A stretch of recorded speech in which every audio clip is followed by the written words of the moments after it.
자, 오늘 말씀을 함께 보도록 합니다. 욥기 40장 10절에 있는 말씀을 함께 봅니다.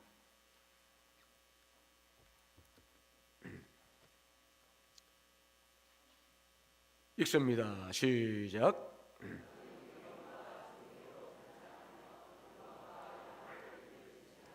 아멘. 아멘. 오늘 이 말씀은 욥의 교만을 주님께서 드러내시면서 네가 정말 입어야 될 옷은 위엄과 존귀인데 네가 정말 그렇게 의롭다고 한다면 그 옷을 입고 영화와 영광을 입고 다른 피조물들에 대해서 네가 판단해 봐라 하시면서 욥을 책망하시며 주신 말씀이 이 말씀입니다. 위엄과 존귀를 입어라. 위엄이라는 단어가 이게 이제 그런데 영어 성경을 보면 우리가 잘 알고 있는 프라이드라는 단어로 번역이 되어져 있죠. 그러니까 하나님의 그 뭐라 그럴까요? 존귀함으로 네가 옷을 입어라. 이제 그런 말씀을 좀 하고 있는 거거든요. 우리가 인생을 살아갈 때에 이 남은 자 세상에 무릎 꿇지 않고 살기 위해서 우리에게 필요한 것들이 참 많은데 성경은 옷에 대한 개념도 중요한 것들로 말씀하십니다. 여러분들은 옷을 어떻게 입고 다니십니까? 옷이 사람의 유형에 따라서는 달라요. 여러분들이 우리가 애니어그램 공부해 보시면 알지만은 뭐 머리 유형이라든지 5번, 9번 이런 분들은 옷에 대해서 개념이 없어요. 그냥 걸치면 옷이에요. 다 그렇다는 게 아니라 일반적으로 그래요. 우리 여러분들 중에도 그런 분들이 계시죠? 옷이라는 것은 그냥 걸치면 되는 거지 뭘. 그런데요 3번, 4번, 7번 꼭 이런 말씀 꼭 죄송해요. 성숙하신 분들은 그걸 넘으신 분들인데 이제 분들 중에서는 옷을 굉장히 소중히 여기죠. 옷이 곧 자기라고 생각해요. 그래서 옷을 잘 입지 않으면 나가려고 하지 않아요. 저는 쓰레기버리러 갈 때도 잘 입고 나갑니다. 3번이니까 그런 습성이 있어. 나도 모르게 뭔가를 하려고 하는 습성이 있어요. 이건 기질적인 특성이죠. 그런 것들 극복해 나가려고 애를 쓰지만 그래서 지난주인가 언제도 하여튼 옷을 입고 나왔는데 애들이 아빠 어디가? 나 쓰레기 버리러 가는데 뭐 이렇게 다 잘 입고 가냐? 야 내가 옷을 입었다 이거 그냥 실링 입고 가면 되는데 내가 왜 그러냐? 아직도 아빠가 성화가 안 됐다 미안하다. 그리고 가서 이제 쓰레기를 버렸는데 그러니까 이 옷이라고 하는 것이 각자에 따라 좀 달라요. 생각에 따라 다르고 사실 뭐 삶의 여건이 안 되시는 분들은 저도 신학생 때 그랬습니다. 그냥 주어지는 대로 옷을 입는 거지 뭐 사서 입거나 골라서 입을 형편이 안 될 때 그냥 입는데 일반적으로 자기가 자기 삶을 시작하면서부터는 옷에서부터 자기의 과시, 자기의 반응을 하기 시작하죠. 근데 성경은 이 옷에 관련돼 가지고 제일 처음에 어떤 말씀부터 있었습니까? 창세기 3장에 보시면 아담과 하와를 쫓아내잖아요. 그렇죠? 에덴 동산에서 쫓아내고 그 다음에 무슨 옷을 입혔습니까? 가죽 옷을 입혔어요. 가죽 옷을. 이때 이 가죽 옷이라고 하는 것은 굉장히 중요한 의미가 있죠. 무슨 의미입니까? 아담과 하와를 위해서 동물이 희생됐다. 그때부터 이제 동물들이 희생 제사를 지내게 되는 그러한 제사법을 아담과 하와에게 하나님께서 그 구체적인 내용은 나와 있지 않지만 그 이후로 전부 동물 제사를 드리고 있잖아요. 그래서 성서학자들이 이야기하는 것은 가죽 옷에 대한 의미들을 그렇게 해석을 하죠. 우리의 수치를 가리기 위해서 제사를 드릴 수 있도록 하셨는데 거기에는 이제 예수 그리스도를 예표하는 여러 가지 의미도 담겨져 있죠. 아무튼 우리의 옷은 그렇게 수치를 가리는 것으로부터 출발했던 것입니다. 그러나 우리가 분명한 것은 뭐냐면 이제는 수치를 가릴 그런 옷이 필요치 않고 예수 그리스도의 보혈로 우리가 씻음받았기 때문에 우리가 수치를 가릴 옷은 필요치 않아요. 저는 이 옷에 대해서 성경 말씀을 쭉 찾아보면서 참 은혜가 되는 말씀이 하나가 있는데 자 먼저 시편 21편 5절 말씀을 한번 읽어볼까요? 읽어보겠습니다. 시작. 주의 구원이 그의 영광을 크게 하시고 존귀와 위엄을 그에게 입히시나이다. 이제 욥과 동일한 말씀을 하고 있는데 이 말씀을 가만히 묵상하다 보니까 저는 다윗이 제일 먼저 떠오르더라고요. 다윗이. 다윗도 옷과 관련된 하나의 일이 있었죠. 그가 이제 형들에게 도시락을 갖다 주러 갔는데 그때 마침 골리앗과 블레셋과 전쟁을 하고 있었습니다. 아무도 나오지 않는 거예요. 그 당시에 이스라엘 백성들 사울을 비롯해서 모든 사람들은 다 골리앗 앞에 무릎을 꿇었죠.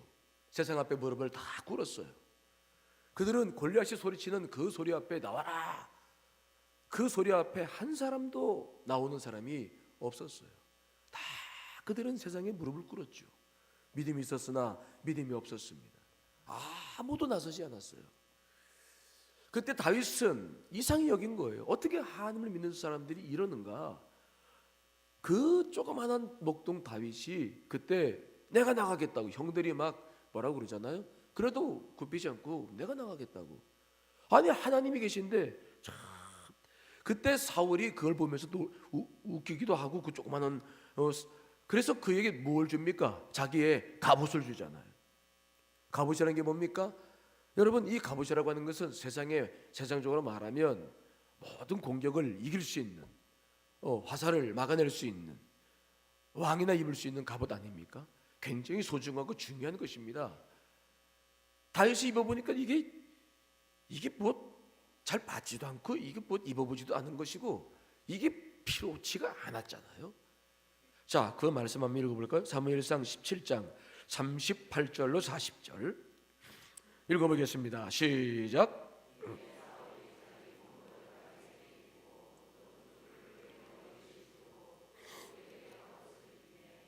다윗이 칼을 군복 위에 차고는 익숙하지 못하므로 시험적으로 거둬 보다가 사울에게 말하되 익숙하지 못하니 이것을 입고 가지 못하겠나이다 하고 곧 벗고 손에 막대기를 가지고 시내에서 매끄러운 돌 5을 골라서 자기 목자의 제구 곧 주머니에 넣고 손에 물매를 가지고 블레셋 사람에게로 나아가니라.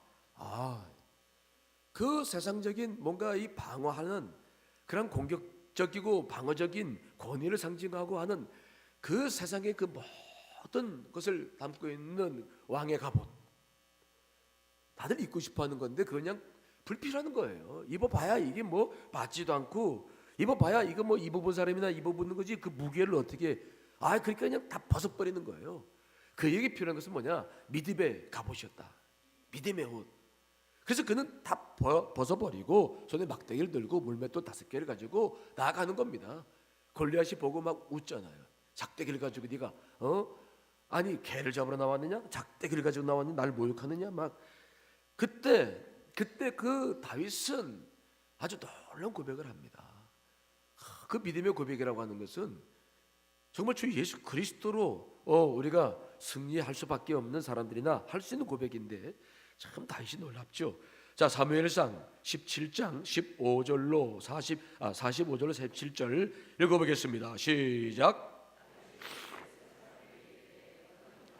창과 단창으로 내게 나아오거니와 난 만군의 여호와의 이름 곧 내가 모욕하는 이스라엘 군대의 하나님의 이름으로 내게 나아가노라. 오늘 여호와께서 너를 내 손에 넘기시리니 내가 너를 쳐서 내 목을 베고 블레셋 군대의 시체를 오늘 공중에서와 땅에 들짐승에게 주어 온 땅으로 이스라엘의 하나님이 계신 줄 알게 하겠고 또 여호와의 구원하심이 칼과 창에 있지 아니함을 이 무리로에게 알게 하시리라. 전쟁은 여호와께 속한 것인즉 그가 너희를 우리 손에 넘기시리라. 아멘. 참 담대한 믿음의 고백, 믿음의 갑옷을 쫙 입었다는 느낌 들잖아요. 세상과는 비교할 수도 없는 그러한 것인데 눈에 보이는 것 그것들은 아무런 의미가 없었어요. 다윗은 다 벗어던지고 그리고는 그냥 자기가 평소에 역사했던 주님께서 도와주셨던 물맷돌과 막대기를 들고 나가는 거예요. 세상 사람들이 어떻게 생각하든 말든 그러면서 소리치는 겁니다. 너는 칼과 창과 단창을 의지하지만 난 만군의 주 여호와의 이름을 의지하여 나가노라. 그냥 소리를 쫙 쳤을 때 하나님께서 그걸 들으시고 얼마나 기뻐하셨을까. 하나님의 영광을 드러내면서 쫙 나가는 그의 모습을 봤을 때 얼마나 그 소리가 그 우렁찬 소리가 골리앗은 아주 자기를 비웃는 소리를 들었겠지만 만군의 주 여호와 하나님은 그 소리를 들으면서 와 얼마나 감격하셨을까. 여러분 우리가 입고 있는 교만과 허영의 옷이 때로는 불필요할 때가 있잖아요. 이제 그만 내려놓고 정말 믿음의 옷을 온전하게 입으셔야 될 줄 믿습니다. 옷 하나 잘 차려입었다고 그 사람 됨됨이 그 평가되는 거 아니지 않습니까? 우리 안에 있는 예수 그리스도의 그 영이 충만할 때 오늘 이 다윗처럼 하나님의 영광을 드러내고 위엄, 프라이드, 자존감이 꽉 세워져 가서 그 존귀의 영광을 드러내는 거 아닙니까? 우리가 옷을 입을 때마다 여러분 다윗을 기억하시기를 간절히 축원합니다. 옷을 입을 때마다 그래 이거 내가 세상에 보이려고 입는 옷이 아니고 내 안에 내 믿음의 옷이 중요한 건데 주님 늘 우리가 그런 중심을 가지고 옷 하나를 입어도 그런 중심이었으면 좋겠다 하는 생각이 들어요. 그래서 사도 바울은 우리들에게 어떤 옷을 입으라고 그랬냐, 이것이 바로 우리 영적 전쟁을 위한 전신갑주를 입으라 라고 말씀했죠. 에베소서 6장 11절로 13절 말씀 같이 한번 읽어보겠습니다. 시작. 마귀의 간계를 능히 대적하기 위하여 하나님의 전신갑주를 입어라. 우리의 씨름은 혈과 육을 상대하는 것이 아니요 통치자와 권세들과 주관자들과 하늘에 있는 악의 영들을 상대함이라. 그러므로 하나님의 전신갑주를 취하라. 이는 악한 날에 너희가 능히 대적하고 모든 일을 행한 후에 서기 위함이라. 이제는 옷을 하나 입더라도 우리가 계절을 반영시키는 것도 있지만은 영적인 의미에서 하나님의 전신갑주를 입어라. 우리가 싸워야 될 것들은 다윗이 싸웠던 것처럼 혈과 육의 싸움이 아닙니다. 우리는 보이지 않는 철저한 영적 전투장에 있음을 기억해 하셔야 돼요. 그래서 우리가 이 옷을 하나 입더라도 영적인 의미들을 자꾸 생각하셔야 되는데 그 에베소 6장의 말씀을 계속 읽어보면 14절에 제일 먼저 나온 말씀이 있는데 진리의 허리띠를 띠라 돼 있어요. 진리의 허리띠. 그 당시의 옷들은 이 목에서부터 발목까지 이어지는 긴 옷이었죠. 그런 옷을 가지고 전투를 하려면 허리띠가 쫙 있어야 이제 되는 것입니다. 특별히 그것이 바로 뭐냐면 진리의 허리띠다. 진리, 예수 그리스도, 또 그분의 말씀, 이것들이 분명하게 우리들의 삶 가운데 무장이 되어야 우리가 영적 전쟁에서 승리하게 될 줄 믿습니다. 순간순간 주어지는 그런 말씀들을 가지고 자꾸 자기를 동여매고 불필요한 것들을 자꾸 내려놓고 아주 간단하게 삶을 살아야 돼요. 전투하는 사람들은 이 복장이 간단해야 돼요. 진리 허리띠를 딱 띠면 거침이 없어야 되는 거죠. 말씀의 기능 가운데 하나가 뭐냐면 좌우의 나릿은 나릿은 검보다 예리하다. 그래서 가장 중요한 것이 있는데 제가 늘 몇 번 강조했지만 이 진리의 말씀의 허리띠를 띠긴 띠는데 여러분 특별히 기도하시잖아요. 우리가 사순절에 대해서 기도할 때는 응답도 굉장히 크시잖아요. 그렇죠? 제가 특별 새벽기도 우리 교회에서 3번씩 꼭 하는데 이 사순절 끝나고 났을 때에 물론 작년에는 다니엘 끝나고 나니까 좀 더 많은 이제 간증들이 올라왔습니다만은 이 사순절 때는 특별히 간증들이 많습니다. 그런데 여러분들이 기도를 하고 주의 뜻을 구하고 또 여러분 가지고 있는 소원도 굉장히 중요합니다. 왜냐하면 그 소원들을 통해서 하나님의 뜻이 이루어져 가기 때문에 우리가 자기 유익을 위해서 구하는 사람들은 많지 않잖아요. 사실은 그것도 구해보세요. 하나님께서 다 이유가 있어서 주시는 거예요. 그러니까 우리가 이 구하기 때문에 이것들이 필요한데 중요한 것은 뭐냐? 어디서부터 기도하면서도 하나님의 응답을 누리지 못하느냐? 우리가 지금 말씀을 제가 찾기 어렵습니다만은 히브리서 4장 12절 제가 늘 강조합니다. 하나님의 말씀은 좌우의 날에서 어떤 검보다 예리해가지고 뭘 찔러 쪼갠다고요? 관절과 골수를 찔러 쪼갠다. 관절과 골수를 찔러 쪼갠다고 하는 것은 우리 고기를 잡는 옛날에는 대장 뭐라고 그러셨죠? 그분들을? 하여튼 요즘은 그분들을 그렇게 우리가 이제 밑으로 말씀드리지는 않잖아요. 동일하게. 근데 그분들이 갈질하는 거 보면은 그 소 하나 잡는 것도 보면 참 해가지고 이 관절과 골수를 찔러 쪼갠다. 참 그분들 잡는 거 보면 정말 날카롭거든요. 그것처럼 뭘 우리들에게 하라고 그랬냐면은 영과 뭐라고요? 혼도 구분하라. 영이 뭐고 혼이 뭐냐, 이게 복잡한 것이라서 사실은 제가 이 십자가 설교를 통해서 여러분들에게 깊은 진리를 좀 해서 복음에 그동안 경험하지 못한 그 복음들을 여러분들이 듣기 좀 하려고 계속 기도 중인데, 이제 우리가 이것들을 소화해낼 만한 영적인 이제 바탕이 좀 있어야 돼요. 그렇지 않으면 혼란스러워서, 그래서 참 기도를 많이 합니다. 이 영과 혼이라고 하는 게 뭐냐? 영은 보이지 않는 것이고 혼은 뭐냐? 혼은 우리가 뭐 이성과 감성과 의지라고 얘기하지만 그 영은 뭐냐? 그러니까 우리가 이 보이지 않는 것들이기 때문에 이런 것들을 실증적으로 보여서 여러분들과 설명할 수가 없는 부분들이 있기 때문에 이런 부분들에 대해서 설교한다는 것이 어떤 분들에게는 좀 이거 혼동스럽다, 이제 그럴 것 같아서 죄송스럽기도 합니다. 하지만 일반적으로 여러분들이 알고 있는 상식을 가지고 오늘 이것만 말씀드리고 싶은 것이 있는데, 뭐냐? 가장 중요한 것은 여러분들의 생각이 아니라 성령의 느낌을 가지고 판단하시기를 간절히 축원합니다. 즉 이 영이라고 하는 것은 가장 여러분들이 확신할 수 있는 게 양심인데, 양심은 여러분 분명히 구분할 수 있잖아요. 그렇죠? 양심은 내 생각으로 이게 조정되는 게 아닙니다. 내가 의도적으로 죄를 범하면, 내가 합리화를 시켜서 죄를 범해도 내 양심은 살아있어요. 너 왜 그러냐? 너 지금 뭐 하는 거냐? 이게 하나님의 형상대로 지음받았기 때문에 우리 안에 이미 있는 영이고 이게 회복됐기 때문에 우리가 예수 그리스도를 믿으면 영이 강화됩니다. 양심이 강화돼요. 이 음성이 깊이 들어가면 이것은 무엇과 연결되어 있냐면 성령과 연결되어 있어가지고 이 성령의 느낌이라는 게 있는 거예요. 기도를 열심히 해서 응답받았다고 생각하고 뭔가 방법을 딱 하려고 그러는데 영적으로는 느낌이 안 좋아, 불안하고, 왜 이러지? 여러분 이런 거 경험해 보셨죠? 경험해 보셨죠? 저도 목양을 하면서 먼저 하나님께 주시는 게 있어요. 이렇게 감지해 보면은 오늘 회의가 있는데 보면 주시는 게 있어요. 아이고 이거 오늘 무슨 일이 있을 것 같은데 이거 이게 왜 그러지? 이게 영적인 느낌이라는 것은 이성보다 앞서갑니다. 금방 앞서가요.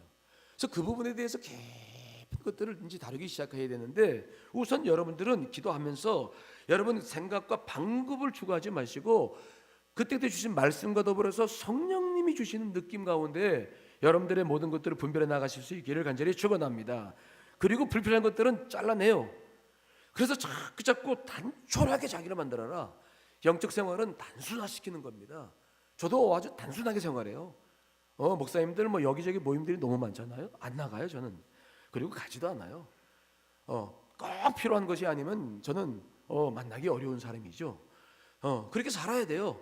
그렇지 않으면 말씀 가운데 못 살아요. 그러니까 아주 단순화시키거든요 모든 삶을. 여러분 우리가 이 진리의 허리띠를 딱 동이는 사람들은 전투 목적이 있는 거예요. 여러분들이 말씀을 가지고 무엇인가 기도를 할 때에 분별할 때에도 이번 기도 시작했다 그러면 여기에 집중하시고 내 생각과 혼, 즉 혼과 영을 분별하라.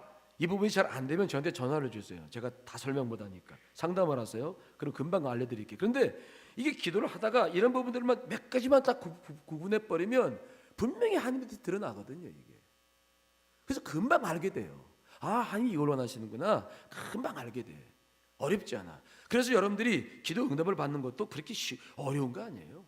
그래서 우리가 제일 중요한 것이 있는지, 전투를 하는 사람들은 옷을 길게 입는데 진리 허리띠를 딱 동여매야 된다. 단촐하게 나서야 된다. 말씀과의 관계나 영적인 관계가 아주 분명해야 된다는 거. 이것이 이제 에베소서에서 제일 먼저 말씀하시는 것이고, 두 번째는 의의 흉배를 붙여라. 의의 흉배. 이것은 이제 목에서부터 허벅지까지 가슴과 폐를 보호해주는 역할을 하는 건데, 어떤 도덕적인 여러 가지 것들에 대해서 선함과 능력을 의미합니다. 우리가 의의 흉배가 없으면, 즉 내 자신의 삶이 바르고 건강하지 못하면 영적 싸움에 승리할 수가 없어요. 그래서 이 앞에 이 흉배를 붙이는 것처럼 내 삶이 늘 바라야 돼요. 그래야 하나님 앞에도 자신 있게 서게 되고 사탄과의 전쟁에도 승리하게 될 줄 믿습니다. 그 다음에 15절에 보면은 평안의 복음이 주는 신을 신어라. 신, 평화. 마음의 편안한 상태에서 전투를 해야 된다. 우리가 수직적인 관계나 수평적인 관계에서 평안이 없으면 우리가 전투하기 어려워요. 평안의 감정은 맨 마지막 감정입니다. 우리가 기도할 때 나오는 맨 마지막 감정인데 이것도 몇 번씩 점검해야 되는데, 여러분들 안에서 기도할 때 불안하거나 또 두렵거나 뭔가 자꾸 평안이 임하지 않았을 때는 그 평안이 임하지 않는 문제를 가지고 기도를 좀 깊게 해 나가시기를 간절히 축원합니다. 네 번째는 믿음의 방패, 믿음으로 다윗처럼 방패를 가지고 모든 걸 막아내야 된다. 다섯 번째, 구원의 투구. 우리가 받은 것은 구원입니다. 이것을 놓쳐지면 안 되니까 구원의 투구를 딱 써서 확신을 가지고 나가야 된다. 그다음에 여섯 번째, 공격력 무기가 하나가 있는데 하나님의 말씀이다. 그래서 말씀을 가지고 우리가 이제 전투에 나간다. 이러한 전신갑주, 오늘 설명을 시간이 없어서 다 못했네요. 아무튼 이러한 의복을 하나를 입어도 남은 자들은 세상에 무릎 꿇지 않기 위해서 복음과 관련된, 믿음과 관련된 옷을 입는다는 영적 의미를 가지고 우리가 나아가서 전쟁에서 승리하는 삶을 살아가야 될 줄 믿습니다. 특별히 기도할 때에 중요한 것은 뭐냐? 말씀과 여러분들 안에 역사하는 주의 영과 여러분의 생각들을 잘, 오늘은 그 강조만 하려고 그럽니다. 강조를 구분을 해서 지금 여러분들이 기도하는 게 뭡니까? 십자가 복음에 대해서 감사를 하고 회개를 하면서 해나가지만 여러분들이 지금 주 앞에 구하는 게 뭐예요? 이런 부분들에 대해서 분명히 하나님의 뜻을 구분하고 내 생각을 구분해서 이 부분에서 분명하게 진리 허리띠로 딱 동이지 않으면은 우리가 기도에 대해서 그 응답을 누리기가 어려워요. 오늘 기도할 때 영과 혼을 분명하게 구분할 수 있는 지혜 달라고. 그래서 내게 주신 모든 일들이 하나하나 복이 돼서 나아갈 수 있어야지 하나하나 짐이 되고 장애물이 되어버리면은 우리는 전투력을 자꾸 상실해버려요. 삶의 의욕을 상실해버려요. 하나하나 무거운 짐이 있을 때 이걸 믿음으로 기도하고 응답받아서 해결하고, 그래 힘을 얻고 또 해결하고 힘을 얻고, 그래야 자꾸 쌓여지는 것이 복이요 은혜요 축복인 줄 믿습니다. 근데 하나하나마다 자꾸 무너져 버리면 우리가 어떻게 되는 것입니까? 안 되는 거죠. 여러분들 안에 이번에 해결할 문제는 이번 기도 기간에 완전히 응답받게 될 줄 믿습니다. 믿음 가지고 기도하고 나아가면 그분 역사가 반드시 있어요. 그래서 이번 기도 기간에는 여러분 기도에 집중하세요. 새벽에. 그리고 그 문제를 주 앞에 놓고 다윗처럼 믿음을 가지고 나아가서 그런 모든 문제를 풀어내고 하나님의 역사를 드러내야 되겠다 하는 믿음 가지고 나아갈 때 하나님께서 놀랍게 돕고 여러분과 함께하여 주실 줄 믿습니다. 우리가 입어야 될 옷도 바로 영적인 그런 옷을 입어야 된다. 전신갑주를 입자 하는 말씀 기억하시고 기도하시기를 간절히 축원합니다.